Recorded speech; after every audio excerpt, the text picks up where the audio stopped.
Vergil, we know that Eddie Hearn and Jaron Ennis are going to be ringside at your fight on Saturday. And as you know, you've been in talks with these guys for a while now, pretty much all this year, some of last year, and the fight still hasn't been made. Do you think it's finally going to happen next? And what are you going to show them at ringside? We'll see. You know, I've already said yes. I mean, that's all I can do, right? So we'll see. We'll see. It's really not up to me, I guess. And from your standpoint, then, what is the biggest barrier to this fight happening? Why hasn't it happened yet? Because, like you said, you've said yes. So, I mean, I don't know. I don't. There's really nothing else that I can do at this point, right? So, the barrier, it's somewhere on their side. So it's whether it's someone, something, or some amount of money. I don't know. So I was reading on Eastside Boxing. It's boxing 24/7. Or Boxing News 24/7, I think it is, and they were saying that Vergil Ortiz said yes to the Jaron Ennis fight, but then in the interview, he said we'll see. And I'll try to find that clip it in there or put the words in there. And I told y'all, man, dog, you know, people trying to argue about Vergil, these Mexicans and shit, man. You can put that energy behind Bam. No Diddy. That's what I would say. Put that energy behind Bam. You know, because Vergil Ortiz, man, every time his name is associated with a dangerous fighter, him and his daddy come out, oh, no, we ain't fighting him. Hell no, who said that? We ain't never said that. We ain't signed that. We ain't talked about that. They do it all the time. They do it all the time. They do it all the time. Who said that? We ain't doing that. What? Hell no, we ain't fighting him. We fighting Duster Buster. Yeah. We fighting Duster Buster for Intercontinental IBO Junior belt. That's them. But, you know, first thing, oh, yes, I said yes to that fight. Like, come on, fuck, I ain't be lying. Then he said, well, we'll see. We'll see. Like, what you mean the fuck we'll see? If he agreed to his half and you agreed to your half, we should have a fight. We should have a fight. I don't understand it. I told y'all that fight ain't gonna happen without no belt. That's just what it is. That fight not gonna happen without no belt. You know? And they know it. They know it. They know it. So, of course, like I said, look, I did a live on Wednesday. And like I continue to say, if they really was going to make that fight, to be honest with you, they would be building it up all fight week. This has been a dead fight week, per usual, with Golden Boy. If they really was going to build this fight up,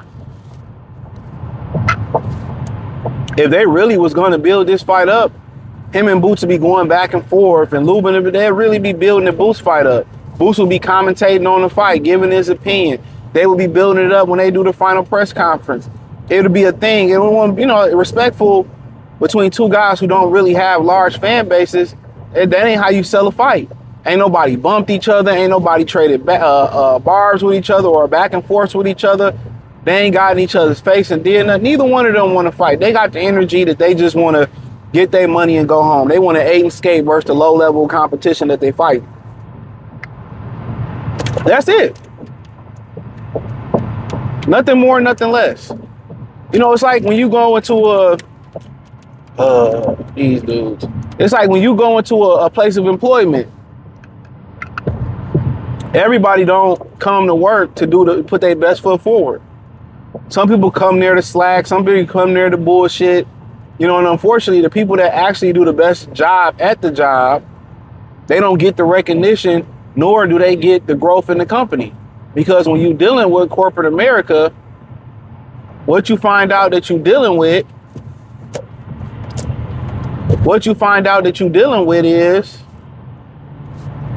is it's a nepotism relationship. It's not what you know or how good you do it. It's, I'm cool or I like you, so I'm gonna hire you. or I'm gonna promote you. And let me say this first and foremost before I get back to this. In America, you know, everybody talk about the economy and you got a lot of people coming in buying pieces of America and it's on sale like it's at St. Vincent de Paul or the thread store, what you call it, Salvation Army, you know, or they Ross or some shit like that. Yeah. But one of the biggest problems in America that nobody talks about is how we don't exploit our biggest and our brightest. We don't take our brightest, our smartest children. We don't take our hardest working, most innovative people and put them on a pedestal. And contrary to that, we try to hide them. We try to suppress them. You know, and I had a Lee Daniels video come in about what he said about the lack of black writers in Hollywood. It's because they know when they find out who the biggest and the brightest are in our society, they know they will be phased out. They don't want to cure sicknesses. They don't want solutions. They want more chaos. So you got to remember that. They don't want to exploit, and you see the will going away from these athletes. Look at the athletes now. They don't even have the will to be great anymore. I think people need to talk about that. They don't have the will, you know, they look defeated because they know it's all predetermined. They know, like that movie Him, it's ritualized. I'm gonna make a word up. This shit is ritualized. You gotta be blessed in. You start sell your back end. You gotta sell your soul. You gotta sell your asshole. So a lot of them like, I'm just gonna get the money. This shit is fake. It's predetermined. I ain't winning anyway. I'm gonna play good enough to get my contract and play the game. And hey, that's just the fact of the matter. That's something that nobody talks about. It's how America, they try to cover up the biggest and the brightest. They just send their people to this country to get information, to be the biggest and the brightest, and go back to their country and innovate their country for what they learned in this country. Same thing they did to Africa. Took all the resources, took all the knowledge, and created their own, improved or created civilizations. America became that prominent hub, you know.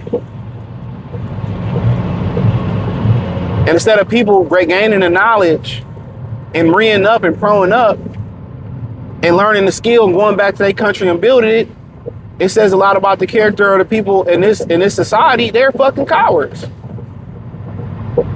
You know, raising flags, you know, oh, I support y'all in the war. Yo, you a grown ass man. Go help fight for the liberation of your country, pussy. Let you know, man. But back to Vergil. You know, it is what it is.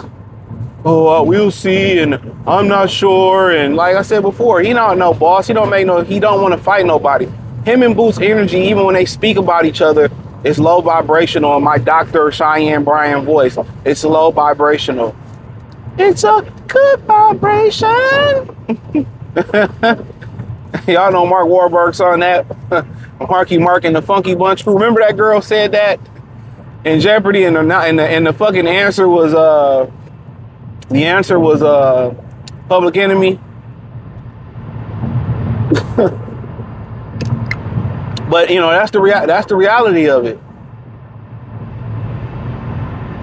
That's the reality of it. You know what I'm saying? That's the reality of it, bro. So hopefully y'all understand the reality of it.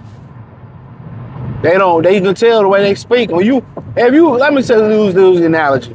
If you speak to a woman about a guy that she really admire, and she really look up to her husband, respect and love her husband, you'll see the way her whole aura perks up.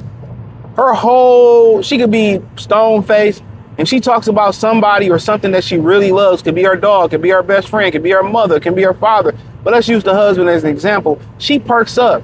Her energy just changes. You see the love in her eyes. You see the passion in her eyes. You see that in sports. You know, it's boxing we talk about right now.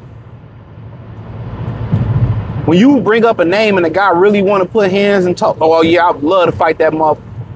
Put hands on him. I'm gonna pick him up. Or I think it's gonna be a good competitive fight. That get my competitive juices flowing. When you hear them, it's like, yeah, we can do whatever. I mean, yeah, if they want, You know, if you want to do it, it's like it's like it's not testosterone going through their bodies no more, bro. When I see dudes sit down and cross their legs over their legs, I seen Robin Lopez, or the Lopez twins that play the NBA. Big 7'3" man crossing his legs over his legs. That ain't, men don't cross their legs. You do know we got a ballpark Frank and Beans, bro. If you want to cross your ankles, okay, and see, okay, cool, depending on how you do it. But when you cross one leg over the other leg, do you not have a dick? That's a sign of a leftist, feminist ass nigga. Or a nigga that don't have no more testosterone, like an old nigga. They gotta take Viagra's and shit. When they cross that leg over that leg, it's a rizzy.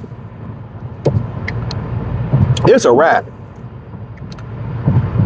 But you know, but yeah, I mean, it is what it is for Vergil. You make your decisions, you live with them, but they don't have the, like I said, they don't, like, this generation ain't like goal driven no more. They don't want it no more. They don't have any drive.